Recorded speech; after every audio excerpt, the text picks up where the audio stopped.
पवित्र शास्त्र बायबल वाचन कार्यक्रम प्रेषितांची कृत्ये अध्याय 4 मराठी. प्रेषितांची कृत्ये अध्याय 4. प्रेषितांची कृत्ये अध्याय 4. धर्म सभेपुढे पेत्रस व योहान. धर्म सभेपुढे पेत्रस व योहान.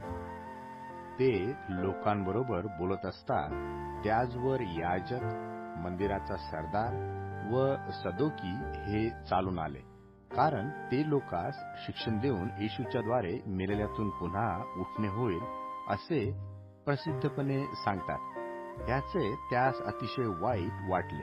तेव्हा त्यांनी त्याचवर हात टाकले व संध्याकाळ झाली म्हणून संध्याकाळपर्यंत त्यास चौकीत ठेवले. तथापि वचन ऐकणाऱ्यांनी पुष्कळ लोकांनी विश्वास धरला आणि पुरुषांची संख्या सुमारे 5,000 झाली.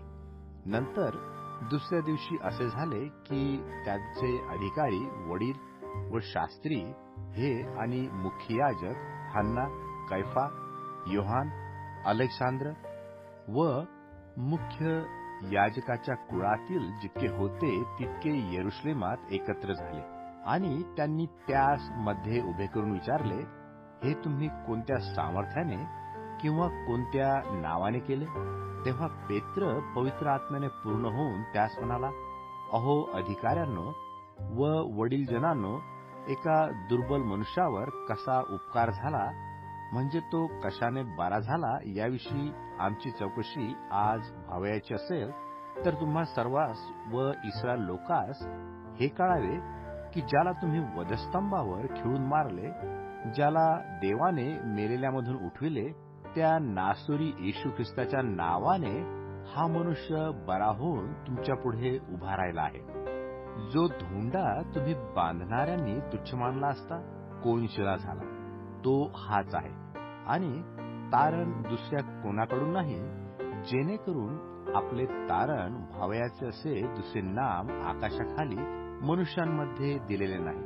तेव्हा पेत्राचे व योहानाचे धैर्य पाहून, तसेच हे अनक्षर व अज्ञानी इसम आहेत असे समजून त्यांनी आश्चर्य केले आणि हे येशूच्या सहवासात होते असेही त्यांनी ओळखले.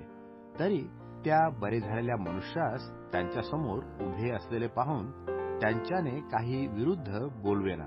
मग त्यांनी त्या सभेच्या बाहेर जाण्यास आज्ञा केली आणि ते आपसात विचार करून म्हणाले, या माणसास आपण काय करावे? कारण त्याचकडून प्रसिद्ध चमत्कार घडला खरा, हे सर्व यरुशलेमकरास ठाऊक आहे. ते आम्हाला नाही म्हणता येत नाही. तरी हे लोकांमध्ये अधिक पसरू नये म्हणून त्यास अशी धमकी द्यावी की यापुढे त्यांनी या नावाने कोणाबरोबर बोलू नये.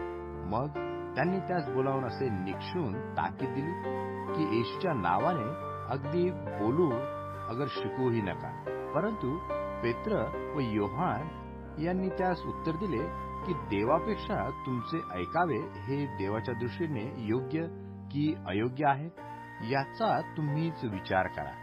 जे आम्ही पाहिले व ऐकले ते बोलू नये हे आमच्याने होत नाही. तेव्हा त्यांनी त्यास आणखी धमकावून सोडून दिले. त्यास शिक्षा कशी करावी हे लोकांमुळे त्यास सुचेना, कारण घडलेल्या गोष्टीमुळे सर्व लोक देवाचे गौरव करीत होते आणि बरे करणाऱ्याचा हा चमत्कार ज्याच्यावर घडला होता तो मनुष्य वयाने 40 वर्षावर होता. पेत्र व योहान आपल्या मित्रांकडे परत येतात. पेत्र व योहान आपल्या मित्रांकडे परत येतात. ते सुटल्यावर आपल्या मंडळाकडे गेले आणि त्यास मुख्य याजकांनी व वडिलांनी जे काही म्हटले होते ते सर्व त्यांनी सांगितले. हे ऐकून ते एकचित्त होऊन देवाला उच्च स्वराने म्हणाले, हे प्रभू, आकाश, पृथ्वी, समुद्र व त्यातलं सर्व काही यांचा उत्पन्न करता तूच आहेस. आमचा पूर्वज तुझा सेवक दावीद याच्या मुखाने पवित्र आत्म्याच्या द्वारे तू म्हटले, राष्ट्रे का खवळली व लोकांनी व्यर्थ कल्पना का केल्या? प्रभूविरुद्ध व त्याच्या अभिषिक्ताविरुद्ध पृथ्वीचे राजे उभे राहिले व अधिकारी जमले.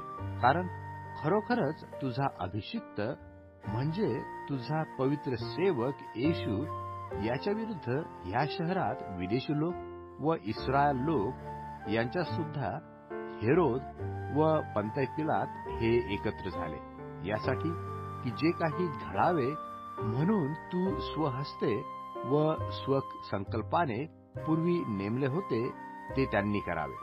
तर हे प्रभू, आता तू त्यांच्या धमकावण्याकडे पहा आणि बरे करण्याकरता तू आपला हात लांब करीत असता आपल्या दासांनी पूर्ण धैर्याने तुझे वचन सांगावे असे कर. तुझा पवित्र सेवक येशू याच्या नावाने चिन्हे व अद्भुते घडावी असेही कर. आणि त्यांनी प्रार्थना केल्यावर ज्या जागेमध्ये ते जमले होते ती कंपित झाली आणि ते सर्व पवित्र आत्म्याने पूर्ण होऊन देवाचे वचन धैर्याने बोलू लागले. सामायिक फंड. तेव्हा विश्वास धरणाऱ्यांचा समुदाय एक दिलाचा व एक जीवाचा होता. कोणीही आपल्या मालमत्तेतील काही आपले आहे असे म्हणत नसे, तर त्यांचे सर्व पदार्थ सामायिक होते. प्रेषित मोठ्या सामर्थ्याने प्रभू येशूच्या पुनरुत्थानाविषयी साक्ष देत होते आणि त्या सर्वावर मोठी कृपा होती, ज्यांच्यातील कोणालाही उणे नव्हते. कारण जमिनीचे किंवा घराचे जितके मालक होते तितक्यांनी ती विकून टाकून विकलेल्या वस्तूचे मोल आणून प्रेषितांच्या चरणी ठेवावे. मग जसजशी कोणाला गरज लागेल तसे तसे प्रत्येकाला वाटून देण्यात येत असे. तेव्हा कुप्रबेटा जन्मलेला लेवी योसेफ, ज्याला प्रेषितांनी बर्नबा म्हणजे बोधपुत्र असे नाव दिले होते, त्याची जमीन होती. ती त्यांनी विकली व तिचे पैसे आणून प्रेषितांच्या चरणी ठेवले.